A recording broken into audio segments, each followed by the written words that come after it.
अस्सलामुअलैकुम, मैं हमारे लिए आप देख रहे हैं मेरा चैनल। दरिंदा सिर्फ रिदा ने किस तरह से डॉक्टर वर्दा को ट्रैप किया। आखिरी दिन के मैसेजेस और कॉल्स जो हैं वो सामने आई हैं, जिन्होंने हिला के रख दिया कि ये दरिंदा सिर्फ लोग जो हैं वो बहुत ही मक्कार हैं। लाखों नहीं बल्कि करोड़ों, इतनी जो है बड़ी गेम जहाँ पर रिदा और वहीद ने कैसे शमरेज़ की पूरी फैमिली को लालच दिया था करोड़ों रुपए का। इतनी बड़ी प्लानिंग के पुलिस जो है वो भी हैरान परेशान है कि सब कुछ इन्होंने कैसे किया। एक के बाद एक सबूत सामने आना शुरू हो गया है, गवाह सामने आ रहे हैं। आदिल के बाद फैसल की भी गिरफ्तारी, उसके बाद हमें ना मारो, असल मुजरिम तो बिल्ला और रिदा हैं, उनको पकड़ो, उनको तो आप बचाने की कोशिश करें। ये कौन बचाने की कोशिश कर रहा है? इनके पीछे आखिर किसका हाथ है? और क्या इस केस को दफन कर दिया जाएगा? क्या इस केस को ख़त्म कर दिया जाएगा? डॉक्टर वर्दा को इंसाफ नहीं मिलेगा, क्योंकि अवाम इस केस से जो है वो अब तवज्जो हटाती हुई नज़र आ रही है। इस पर हम आज की वीडियो में डिटेल बात करेंगे। रिक्वेस्ट है चैनल को सब्सक्राइब करें, इससे हमारी हौसला अफजाई होती है। वीडियो को आखिर तक मुलाहिजा फरमाइएगा। एबटाबाद में डॉक्टर वर्दा के अगवा और उसके बाद कत्ल केस में पुलिस ने तफ्तीश का दायरा मजीद वसी कर दिया है और दो जो मुलजिमान हैं उनको भी गिरफ्तार किया गया है। पुलिस के मुताबिक गिरफ्तार मुलजिमान में जो हलाक मुलजिम शमरेज़ है, इसका बेटा हसनैन और फैसल भी शामिल हैं। मुलजिम फैसल ने आदिल के साथ मिलकर गड्ढा खोदा और गड्ढा खोद कर इन्होंने डॉक्टर वर्दा की लाश को दफनाया। अदालत ने दोनों मुलजिमान का 3 रोज़ा जिस्मानी रिमांड मंजूर किया है। इसके साथ साथ जो डॉक्टर वर्दा हैं उनका मोबाइल भी अहम तरीन जो है वो शहादत के तौर पे एक सबूत है, बड़ा इंपॉर्टेंट, उसको केस का हिस्सा बना दिया गया है। उसके अंदर बहुत इंपॉर्टेंट चीज़ें हैं।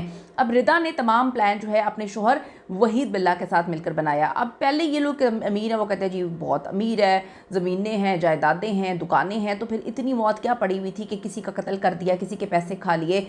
आप लोगों को ये समझने की ज़रूरत है खुदा के लिए कि आप किसी का हक खाएंगे तो नहीं आपको पचेगा, नहीं हज़म होगा। किसी के साथ ज़्यादती करेंगे वो आप शायद चंद साल अच्छे गुजार ले। ये जो डॉक्टर्स के पास या पागल खानों में लोग भर्ती हुए होते हैं, अक्सर ऐसे होते हैं जो लोगों का हक खाने के बाद लोगों की ज़िंदगियां बर्बाद करके, लोगों के साथ धोखे करके, झूठ बोल के उनकी ज़िंदगियां जो हैं अपने झूठ और धोखों की वजह से बर्बाद कर चुके होते हैं। ये वो लोग होते हैं वहाँ पे जो बेसकूनी की ज़िंदगी जी रहे होते हैं। खुदा का खौफ करें। रिदा ने जी जो तमाम प्लान है अपने शोहर वहीद के साथ मिलाया था और फिर डॉक्टर वर्दा को कहानी इन्होंने सुनाई, मैंने पैसों का इंतज़ाम कर लिया है।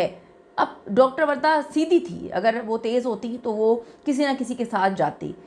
किस तरह से इन्होंने ट्रैप किया, या कितनी वो भोली थी, कितना यकीन कर लिया, या पता नहीं उनके हस्बैंड का क्या किरदार है। लोग सवाल पूछ रहे हैं कि इतने बड़े पैसों का मामला, उनके हस्बैंड के साथ वो रहती नहीं थी, दुबई में वो गई थी और इतने पैसे का मामला था, हस्बैंड ने भी नहीं बताया कि तुम ये क्या कर रही हो, किसी को साथ लेकर जाओ। तो काफ़ी मिस्टीरियस लोगों को ये चीज़ें लग रही हैं।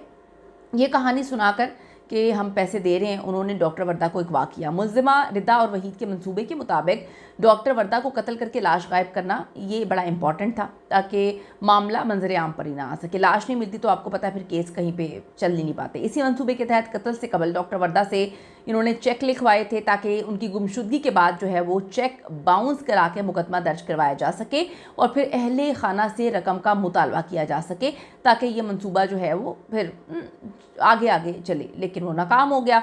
ज़राए के मुताबिक डॉक्टर वर्दा को कत्ल करने का टास्क मुलजिमा रिदा ने अपने करीबी साथी नदीम को दिया, जिसने ये जिम्मेदारी अपने ही घर के अफराद के सुपुर्द की। यानी कि रिदा के ताल्लुकात तो बड़े गलत किस्म के लोगों के साथ थे। इससे पहले ये क्या कुछ कर चुके हैं ये भी सामने आना चाहिए। हलाक मुलजिम शमरेज़ गिरफ्तार मुलजिम नदीम का चचा था। अब जी परवेज़ और इसका चचा साथ भाई हैं ये लोग। इस तरह गिरफ्तार मुलजिम आदिल भी शमरेज़ का भतीजा है, जबकि मुलजिम फैसल भी शमरेज़ का बेटा है।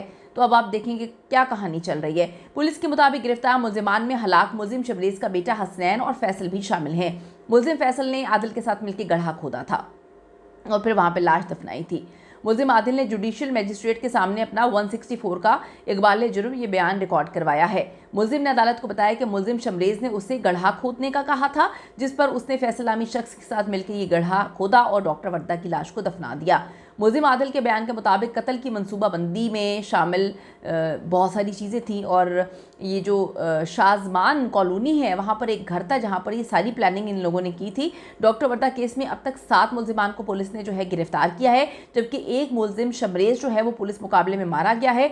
मकतूला ने 2023 से अपनी सहेली के पास तकरीबन 67 तोला सोना रखवाया था, जिसे वापस देने के बहाने उनको साथ लेकर जाया गया। 2023 में रखवाया था जब वो पाकिस्तान से बाहर जा रही थी, और इतने साल तक उनको ज़रा भी खटपटी नहीं लगी, उनको ज़रा भी अजीब नहीं लगा, उनको ज़रा भी मिस्टीरियस नहीं लगा, ना उनके वालिद को लगा, ना उनके शोहर को लगा। बड़ी अजीब सी बात है कि किस तरह से इस औरत पर यकीन कर लिया, इसके शोहर पर यकीन कर लिया। और जब वो पैसे सोना वापस नहीं दे रहे थे तब भी इन लोगों को अजीब नहीं लगा, मिस्टीरियस नहीं लगा। इन्होंने नहीं सोचा हमें पुलिस के पास जाना चाहिए। अकेली डॉक्टर वर्दा जो है इन पे इन जलील लोगों पर यकीन करती हुई निकल गई। मुझे तो ये समझ नहीं आ रहा कि क्यों वो अकेली गई थी, इसके पीछे की क्या लॉजिक थी। मकतूला डॉक्टर वर्दा को उनकी सहेली रिदा जदून के अस्पताल से ले जाने की और अगवा करने की वीडियोस भी मौजूद हैं, जिसके बाद पुलिस ने मुल्जिमान की निशानदही पर डॉक्टर वर्दा की लाश जो है वो बरामद करके केस की तहकीकात का आगाज़ किया था, जो ताहाल जारी है। GIT की रिपोर्ट के मुताबिक तमाम शवाहिद और जो गवाह हैं वो साबित करते हैं कि डॉक्टर वर्दा को कत्ल करने का मोटिव सिर्फ और सिर्फ दरिंदा सिफ्त औरत रिदा के पास था, और जो बाकी अक्सर मुल्जिमान हैं वो डॉक्टर वर्दा को जानते भी नहीं थे। तो आप ये देखें कि कितनी दरिंदा सिफ्त औरत थी, औरत ने किस तरह से ये गेम डाला। मुझे इस बात पर इतना दुख होता है कि इंसान का जो भरोसा और यकीन होता है ना, वो आपको कहाँ से कहाँ ले जाता है। हमारी ज़िंदगी में अक्सर हम आम रूटीन में बात करें तो बहुत सारे 70-80% लोग किसी ना किसी की यकीन तोड़ने की या यकीन टुटवा कर जो है वो ज़िंदगी बर्बाद होने की इस कशमकश का शिकार हैं, ट्रॉमा का शिकार हैं, क्योंकि आपने यकीन किया और अगले बंदे ने आपको धोखा दिया, दगा दिया। अल्लाह ताला नीस्तो नाबूद करे हर उस इंसान को जो किसी के यकीन को तोड़ता है, जो किसी के भरोसे को तोड़ता है, जो किसी को सबसबाग दिखाने के बाद उसकी ज़िंदगी मौत से बरतर कर देता है। अल्लाह ताला जो है वो नीस्तो नाबूद करे ऐसे लोगों को। आमीन लिखिएगा ताकि आप लोग ये वीडियो देख रहे हैं और शेयर करें, इसका हमें अंदाज़ा हो सके। See you in the next video.